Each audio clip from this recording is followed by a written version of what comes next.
Now you're responding to a 27-year-old male who was stabbed in the right upper abdomen.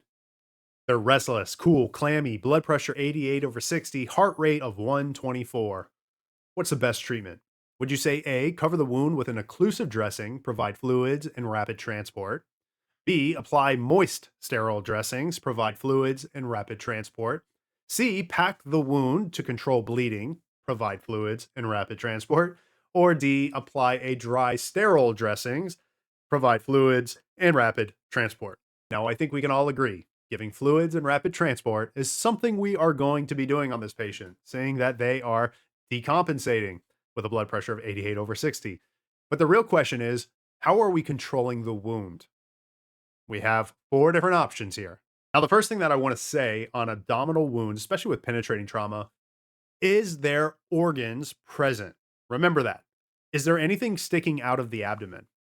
Now, if you note any tissue or anything that's coming out of that abdominal cavity, you need to place a moist sterile dressing on it.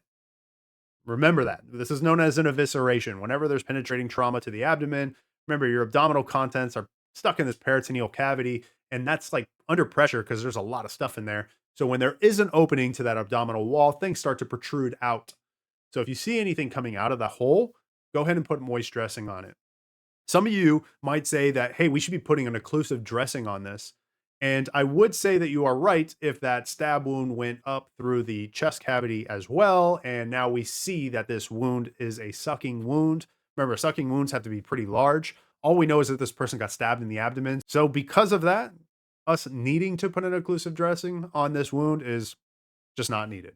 Remember this in the box, meaning your chest cavity and your abdomen. We do not pack these wounds. If you have any penetrating trauma to this, it's going to be like a damn magic trick. When you're packing a wound, you're just going to be sitting there packing for days. The amount of dressings you could put into somebody's abdominal and chest cavity is crazy. So this is why we do not pack those wounds. We pack junctional wounds.